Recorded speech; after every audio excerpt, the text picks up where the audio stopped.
Hello friends, ഏവർക്കും market അപ്ഡേറ്റ്സിൻ്റെ ഒരു പുതിയ എപ്പിസോഡിലേക്ക് വീണ്ടും സ്വാഗതം.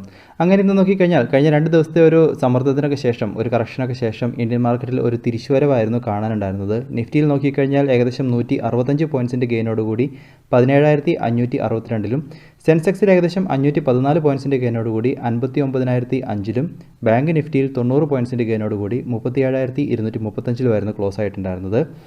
ഇന്ന് സെക്ടർ വൈസ് മാർക്കറ്റ് നോക്കിക്കഴിഞ്ഞാൽ റിയാലിറ്റി, തുടർന്ന് മെറ്റൽ, IT ഈ ഒരു സെക്ടറുകളായിരുന്നു ഏറ്റവും കൂടുതൽ ഗെയിൻ കൊടുത്തിട്ടുണ്ടായിരുന്നത്. അവരാണ് പ്രധാനമായിട്ടും ഇന്നത്തെ ഒരു ഇന്ന് ഇൻഡെക്സിനെയൊക്കെ മുകളിലേക്ക് കൊണ്ടുപോകാനായിട്ട് ഏറ്റവും ഹെൽപ്പ് ചെയ്ത സെക്ടറും.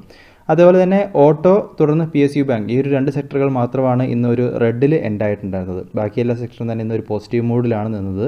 അതുപോലെ തന്നെ നിഫ്റ്റിയിൽ ഇന്ന് സ്റ്റോക്കുകൾ നോക്കിക്കഴിഞ്ഞാൽ 40 സ്റ്റോക്കുകൾ അഡ്വാൻസസിലും ബാക്കി 10 സ്റ്റോക്കുകളാണ് ഡിക്ലൈനിലും പോയിട്ടുണ്ടായിരുന്നത്. നിഫ്റ്റിയിലെ ടോപ്പ് 5 പെർഫോമിംഗ് സ്റ്റോക്സ് നോക്കിക്കഴിഞ്ഞാൽ JSW steel, ONGC, Bajaj finance, IndusInd bank, Tata steel ഇവരായിരുന്നു ടോപ്പ് 5 പെർഫോമിംഗ് സ്റ്റോക്സ് ആയിരുന്നത്. അതുമാത്രമല്ല മിഡ് ക്യാപ്പിൽ ബ്രോഡർ മാർക്കറ്റിൽ നോക്കിക്കഴിഞ്ഞാൽ മിഡ് ക്യാപ്പിൽ 0.79% ഗെയിൻ കാണുന്നുണ്ടായിരുന്നു. സ്മോൾ ക്യാപ്പിൽ എന്നിരുന്നാലും ഒരു സെല്ലിംഗ് പ്രഷർ വീണ്ടും സമ്മർദ്ദമാണ് നേരിട്ടത്. 0.3% ഡിക്ലൈൻ സ്മോൾ ക്യാപ്പിൽ റിപ്പോർട്ട് ചെയ്തു. ഇന്ന് നോക്കിക്കഴിഞ്ഞാൽ സ്റ്റീൽ സെക്ടറുകളിലും സ്റ്റീൽ സ്റ്റോക്കുകളിലും നല്ലൊരു പെർഫോമൻസ് കാണാനുണ്ടായിരുന്നു. ഇന്നത്തെ ഒരു നിഫ്റ്റിയിലെ ടോപ്പ് പെർഫോമിംഗ് സ്റ്റോക്സ് നോക്കുമ്പോൾ അവിടെയും നമുക്ക് JSW സ്റ്റീലും ടാറ്റ സ്റ്റീലും ഒക്കെ കാണാൻ സാധിക്കുന്നുണ്ട്. ഇനി അതേപോലെ തന്നെ എവർഗ്രാൻഡെ ക്രൈസിസ്, അതേപോലെ തന്നെ കൊമോഡിറ്റി വിലയിടിവ് ഒക്കെ മാർക്കറ്റിനെ, ഗ്ലോബൽ മാർക്കറ്റിനെയും ഇന്ത്യൻ മാർക്കറ്റിനെയും കഴിഞ്ഞ 2 ദിവസം സമ്മർദ്ദത്തിലാക്കിയെങ്കിലും ഇന്ന് വീണ്ടും ഒരു തിരിച്ചുവരവായിരുന്നു ഇന്ത്യൻ വിപണിയിലും അതുപോലെ തന്നെ യൂറോപ്യൻ മാർക്കറ്റുകളിലൊക്കെ കാണാനായിട്ടുള്ളത്. ഇന്ന് നിഫ്റ്റിയുടെ ഒരു ചാർട്ട് നോക്കിക്കഴിഞ്ഞാൽ ഒരു ബുള്ളിഷ് ക്യാൻഡിൽ, ഒരു ബുള്ളിഷ് ഹാമർ പോലത്തെ ഒരു പാറ്റേൺ ഫോർമേഷൻ കൊടുത്താണ് ഉണ്ടായിരിക്കുന്നത്. രാവിലെ SGX നിഫ്റ്റിയും ഒരു പോസിറ്റീവ് ഓപ്പണിങ്ങിനായിരുന്നു സൂചിപ്പിച്ചിട്ടുണ്ടായിരുന്നത്. തുടർന്ന് ഒരു പോസിറ്റീവ് ഓപ്പണിംഗ് കൊടുത്തതിന് ശേഷം ഫസ്റ്റ് ഹാഫിൽ ഒരു സൈഡ് വേ മാർക്കറ്റ് ആയിരുന്നുവെങ്കിലും സെക്കൻഡ് ഹാഫിൽ ഇന്ത്യൻ മാർക്കറ്റ് ആ ഒരു റാലി അല്ലെങ്കിൽ ഒരു ബുള്ളിഷ് മൂവുകൾ പിക്ക് ചെയ്തു. അതുമാത്രമല്ല ഇന്ന് ഓപ്പണായ യൂറോപ്യൻ മാർക്കറ്റുകളും ഇന്ത്യൻ മാർക്കറ്റിന് സപ്പോർട്ട് ചെയ്തിട്ടുണ്ടായിരുന്നു. തുടർന്ന് സെക്കൻഡ് ഹാഫിൽ നല്ലൊരു ഗെയിനോടുകൂടി ഇന്ത്യൻ മാർക്കറ്റ് ഇന്ന് എൻഡായിരിക്കുകയാണ്. അതുകൊണ്ട് ഇപ്പോൾ നോക്കിക്കഴിഞ്ഞാൽ നമുക്കൊരു ബുള്ളിഷ് ഹാമർ പോലത്തെ ഒരു പാറ്റേൺ ആയതുകൊണ്ട് തന്നെ ഈ ഒരു റേഞ്ചുകളിൽ നിഫ്റ്റി ഒരു സപ്പോർട്ടുകൾ കണ്ടെത്താനായിട്ട് ശ്രമിക്കുന്നതായിട്ട് കാണുന്നു. നിഫ്റ്റിയെ സംബന്ധിച്ചിടത്തോളം ഇനി നമുക്ക് 17,400 റേഞ്ചുകൾ, 440 റേഞ്ചുകളിന് മുകളിൽ നിൽക്കുന്നിടത്തോളം ഇനി ഒരു അപ്സൈഡുകൾ പ്രതീക്ഷിക്കാം. അതുപോലെ തന്നെ ഈ ഒരു ക്യാൻഡിലിൻ്റെ ലോ 17,320 റേഞ്ചുകളൊക്കെ ഒരു സപ്പോർട്ട് സോൺസ് ആയിട്ട് നിഫ്റ്റിക്ക് ഇനിയും ആക്ട് ചെയ്യും. ഇനി അതുപോലെ തന്നെ 17,570-80 റേഞ്ചിനെയൊക്കെ ബ്രേക്ക് ചെയ്ത് കഴിഞ്ഞാൽ നമുക്ക് 17,800 വരെയുള്ള റാലികൾ നിഫ്റ്റിയിൽ പ്രതീക്ഷിക്കാം. എന്നിരുന്നാലും ഈ ഒരു സമയത്ത് നമുക്ക് ഇപ്പോഴും മാർക്കറ്റ് നാളെ, പ്രത്യേകിച്ച് നാളെ നമുക്ക് US ഫെഡറൽ റിസർവ് മീറ്റിങ്ങിൻ്റെ ഔട്ട്കം ഒക്കെ വരുന്നുണ്ട്. അതുകൊണ്ട് തന്നെ നാളെയും മാർക്കറ്റിൽ ഒരു വോളറ്റിലിറ്റി ഏർപ്പെടാനുള്ള സാധ്യതകളുണ്ട്. അപ്പോൾ നാളത്തെ ഒരു ഔട്ട്കമ്മിനെ സംബന്ധിച്ചിടത്തോളം പ്രതീക്ഷകൾ നോക്കിക്കഴിഞ്ഞാൽ നാളെ US ഔട്ട്കമ്മിൽ റിസർവ് മീറ്റിങ്ങിൻ്റെ ഔട്ട്കം നോക്കുമ്പോൾ ഫെഡറൽ ഇൻട്രസ്റ്റ് റേറ്റൊക്കെ അതേപോലെ തന്നെ കീപ്പ് ചെയ്യാനുള്ള സാധ്യതകളാണ് എല്ലാവരും തന്നെ പ്രതീക്ഷിക്കുന്നതും ഷെയർ ചെയ്യുന്നതും. എന്നിരുന്നാലും അടുത്തൊരു ഈ വരുന്ന നവംബറോടുകൂടി, ഏർലി നവംബറിൽ ഇൻട്രസ്റ്റ് റേറ്റുകളിലൊക്കെ വീണ്ടും തിരിച്ചു ഒരു പഴയ പടിയിലേക്ക് ആക്കാനുള്ള ഒരു സാധ്യതകൾ പലരും ഷെയർ ചെയ്യുന്നുണ്ട്. അപ്പോൾ അങ്ങനത്തെ ഒരു മൂവുകൾ വന്നു കഴിഞ്ഞാൽ, നവംബറിലൊക്കെ അങ്ങനത്തെ ഒരു മൂവുകൾ വന്നു കഴിഞ്ഞാൽ ഒരു ചെറിയ രീതിയിലെങ്കിലും ഒരു വിൽപ്പന സമ്മർദ്ദം, വീണ്ടും ഒരു സെല്ലിംഗ് പ്രഷർ നേരിടാനുള്ള സാധ്യതകൾ ഇന്ത്യൻ മാർക്കറ്റിലുണ്ട്. അപ്പോൾ തീർച്ചയായിട്ടും നാളെയും നമുക്കൊരു വോളറ്റിലിറ്റി നിലനിൽക്കുന്നു. അപ്പോൾ തീർച്ചയായിട്ടും നാളെയും ഒന്ന് കോഷ്യസ് ആയിട്ട് മാർക്കറ്റിനെ വാച്ച് ചെയ്യുന്നത് നല്ലതായിരിക്കും.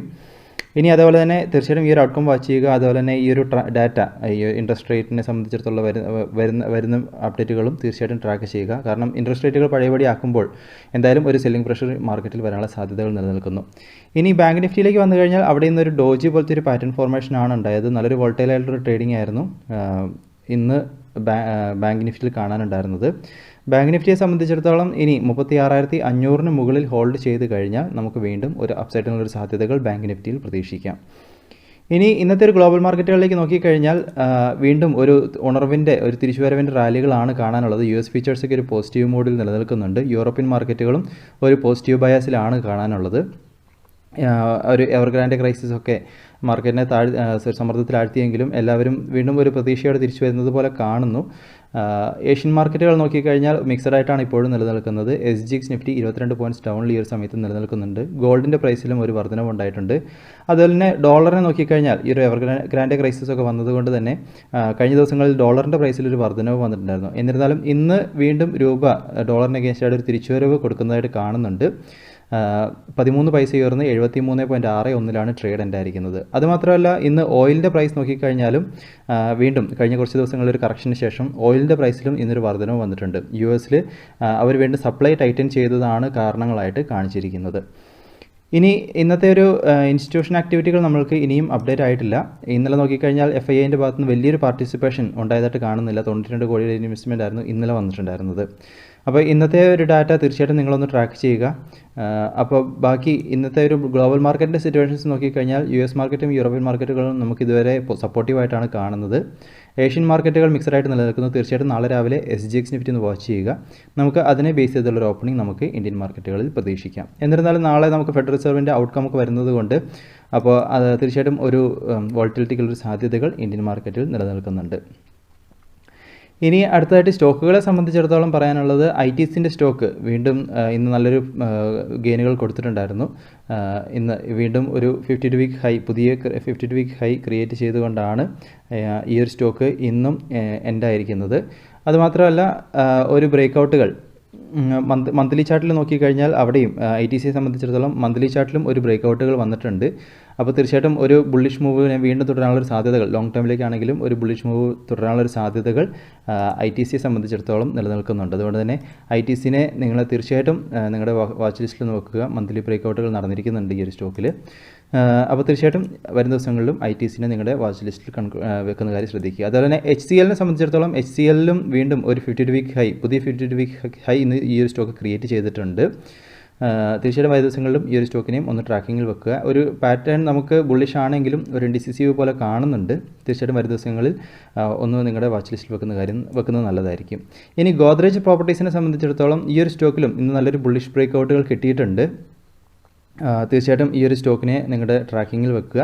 ഇനി നമുക്ക് 1758-59 മുകളിലേക്ക് ഒരു ഓപ്പണിംഗ് കിട്ടുകയാണെങ്കിൽ ഗോദ്രേജ് പ്രോപ്പർട്ടീസിനെയും ഒന്ന് കൺസിഡർ ചെയ്യാവുന്നതാണ്. അതുപോലെ തന്നെ PVRനെ സംബന്ധിച്ചിടത്തോളം ഈ ഒരു സ്റ്റോക്കിലും ഇന്ന് നല്ലൊരു വോളിയം അതുപോലെ നല്ലൊരു ബുള്ളിഷ് ക്യാൻഡിൽ സ്ട്രോങ് ആയിട്ടുള്ളൊരു ബുള്ളിഷ് മൊമെൻറ്റം കാണാനുണ്ട്.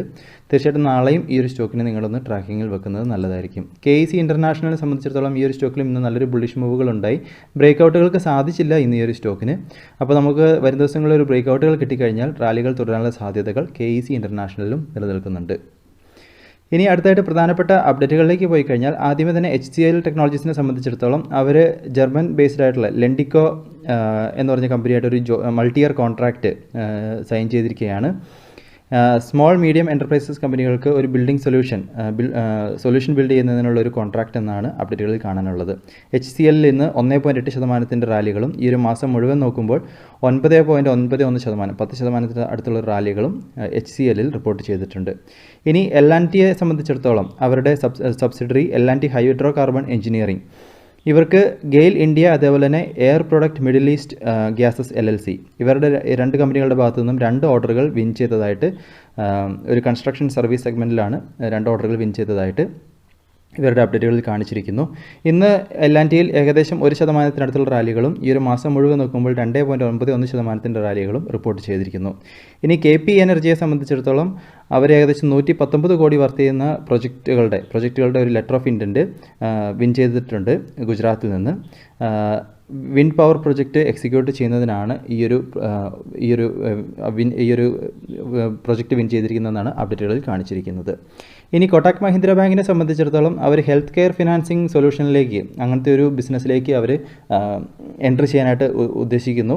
അപ്പോൾ അതിൻ്റെ ഭാഗമായിട്ട് അതിന് മുന്നോടിയായിട്ട് അവർ ആ ഒരു ഹെൽത്ത് കെയർ ഫിനാൻസിങ്ങിലുള്ള കുറച്ച് പ്രൊഡക്റ്റുകൾ അവർ ലോഞ്ച് ചെയ്തിരിക്കുകയാണ്. പ്രധാനമായിട്ടും ഹെൽത്ത് കെയർ ഇൻഫ്രാസ്ട്രക്ചർ ലോൺ, അതുപോലെ തന്നെ മെഡിക്കൽ എക്യുപ്മെൻറ്റ് ഫിനാൻസ് ലോൺ, പിന്നെ ഹെൽത്ത് കെയർ ലോൺസ്, പിന്നെ ഈ പ്രധാനമായിട്ടും ഈ ഒരു ലോണുകളെല്ലാം തന്നെ ഹോസ്പിറ്റലുകൾ അതേപോലെ തന്നെ ലാബ്, ക്ലിനിക്കുകൾ, പിന്നെ ഡോക്ടേഴ്സ് ഇങ്ങനെയുള്ളവർക്ക് ഈ ഒരു ഹെൽത്ത് കെയർ ഫിനാൻസിങ് പ്രൊവൈഡ് ചെയ്യുന്നതിനാണ് ഈ ഒരു പ്രൊഡക്റ്റ് ലോഞ്ച് എന്നാണ് അപ്ഡേറ്റുകളിൽ കാണിച്ചിരിക്കുന്നത്. ഇന്ന് നോക്കിക്കഴിഞ്ഞാൽ സ്റ്റോക്കിൽ 0.47% റാലികളും ഈ ഒരു മാസം മുഴുവൻ നോക്കുമ്പോൾ 14.67% റാലികളും കൊട്ടാക് മഹീന്ദ്ര ബാങ്കിൽ റിപ്പോർട്ട് ചെയ്തിട്ടുണ്ട്. അതുമാത്രമല്ല ഒരു മന്ത്ലി ബ്രേക്ക്ഔട്ടിന് അടുത്താണ് ഈ ഒരു സ്റ്റോക്ക് ഇന്ന് ഇപ്പോൾ നിലനിൽക്കുന്നത്. അപ്പോൾ നമുക്ക് മന്ത്ലി ചാർട്ടിൽ ഒരു ബ്രേക്കൗട്ടുകൾ കിട്ടിക്കഴിഞ്ഞാൽ വീണ്ടും ഒരു റാലികളുടെ സാധ്യതകൾ കൊട്ടാക് മഹീന്ദ്ര ബാങ്കിൽ നിലനിൽക്കുന്നു. ഇനി SBIക്ക് ശേഷം HDFCയും festival home loan offer announce ചെയ്തിരിക്കുകയാണ്. 6.7% ആരംഭിക്കുന്ന രീതിയിലാണ് ഈ ഒരു ഹോം ലോൺ അവർ ഓഫർ ചെയ്തിരിക്കുന്നത്. അപ്പോൾ പ്രധാനമായിട്ടും ഇപ്പോൾ വരുന്ന ഈ ഒരു ഫെസ്റ്റിവൽ സീസണിനെ മുന്നിൽ കണ്ടുകൊണ്ടാണ് ഇവരും ഈ ഒരു അനൗൺസ്മെൻറ്റ് നടത്തിയിരിക്കുന്നത്. സെപ്റ്റംബർ 20 ഇന്നലെ മുതലാണ് ഇത് ആപ്ലിക്കബിൾ ആയിരിക്കുന്നത്. പ്രധാനമായിട്ടും പുതിയ ലോൺ ആപ്ലിക്കേഷനുകൾക്കാണ് ഈ ഒരു ഓഫറുകൾ കിട്ടുക എന്നാണ് അപ്ഡേറ്റുകളിൽ കാണിച്ചിരിക്കുന്നത്. ഇന്ന് നോക്കിക്കഴിഞ്ഞാൽ 1.16% റാലികളും ഈ ഒരു മാസം മുഴുവൻ നോക്കുമ്പോൾ 0.86% ഡിക്ലൈനും HDFCയിൽ റിപ്പോർട്ട് ചെയ്തിട്ടുണ്ട്. ഇനി ലിങ്കൺ ഫാർമയെ സംബന്ധിച്ചിടത്തോളം അവർ സെഫാലോസ്പോറിൻ എന്ന് പറഞ്ഞൊരു പ്രൊഡക്റ്റ്, പ്രധാനമായിട്ടും ബാക്ടീരിയ അതുപോലെ തന്നെ സ്കിൻ ഇൻഫെക്ഷനുകൾക്ക് ഉപയോഗിക്കുന്ന ഒരു ആൻറ്റിബയോട്ടിക്കാണ്. അപ്പോൾ അത് ലോഞ്ച് ചെയ്യാനുള്ള ഒരു തീരുമാനങ്ങൾ ലോഞ്ച് ചെയ്യാനായിട്ട് പോകുന്നു എന്നൊരു അപ്ഡേറ്റുകൾ കണ്ടിട്ടുണ്ട്. അതിന് വേണ്ടിയിട്ട് അവർ ഗുജറാത്തിലെ ഒരു ഫെസിലിറ്റി അക്വയർ ചെയ്തിട്ടുമുണ്ട്. ഇന്ന് നോക്കിക്കഴിഞ്ഞാൽ സ്റ്റോക്കിൽ 1.46% റാലികളും ഈ ഒരു മാസം മുഴുവൻ നോക്കുമ്പോൾ 17.5% റാലികളും ലിങ്കൺ ഫാർമയിൽ റിപ്പോർട്ട് ചെയ്തിരിക്കുന്നു. ഇനി ടാറ്റ മോട്ടോഴ്സിനെ സംബന്ധിച്ചിടത്തോളം അവർ ഒക്ടോബർ 1 മുതൽ കൊമേഴ്ഷ്യൽ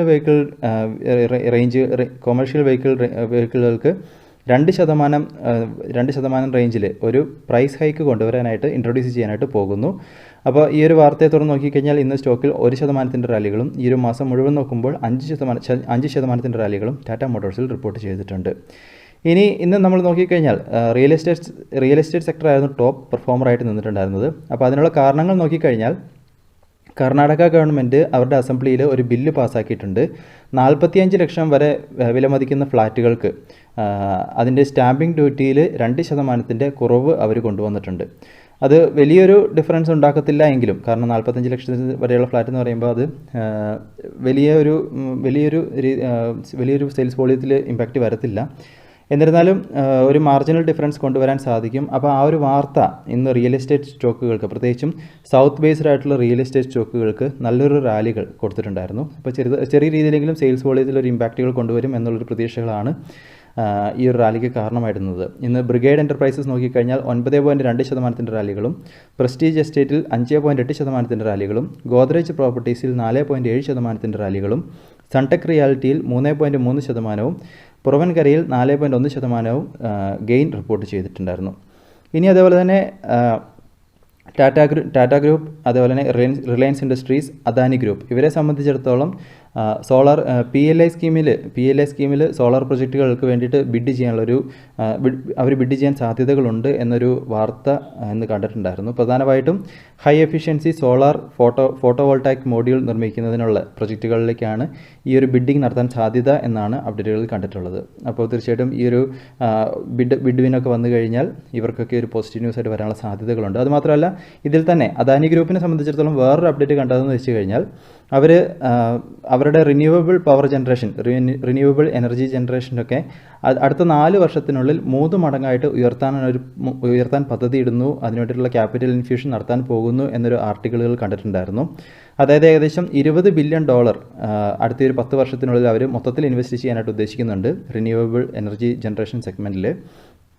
അവരുടെ പ്രധാന ലക്ഷ്യങ്ങൾ ഇതിനു പുറമെയുള്ള മറ്റ് ലക്ഷ്യങ്ങൾ നോക്കിക്കഴിഞ്ഞാൽ ഗ്രീൻ ഹൈഡ്രജൻ പ്രൊഡക്ഷൻ, അതേപോലെ തന്നെ അവരുടെ എല്ലാ ഡാറ്റാ സെൻറ്ററുകളിലും റിന്യൂവബിൾ എനർജി വെച്ച് പവർ കൊടുക്കുക, പിന്നെ അതേപോലെ തന്നെ അവരുടെ എല്ലാ പോർട്ടുകളും കാർബൺ സീറോ എമിഷനുമായി 2025 കാർബൺ സീറോയിലേക്ക് കൊണ്ടുവരാനുള്ള പദ്ധതികൾ, ഇങ്ങനെയുള്ള കുറേ പദ്ധതികൾ അവർ ഈ ഒരു വരുന്ന വർഷങ്ങളിൽ പ്ലാൻ ചെയ്യുന്നുണ്ട് എന്നൊരു അപ്ഡേറ്റുകളാണ് ആർട്ടിക്കിളിൽ കണ്ടിട്ടുണ്ടായിരുന്നത്. തീർച്ചയായിട്ടും ഈ ഒരു സ്റ്റോക്കുകളെയും പ്രത്യേകിച്ചും അദാനി ഗ്രീൻ എനർജീനെയൊക്കെ തീർച്ചയായിട്ടും നിങ്ങളുടെ ട്രാക്കിങ്ങിൽ വെക്കുന്ന കാര്യം ശ്രദ്ധിക്കുക. ഈ ഒരു ഡാറ്റയും നിങ്ങൾ വരും ദിവസങ്ങളിൽ ഒന്ന് ട്രാക്ക് ചെയ്യുക.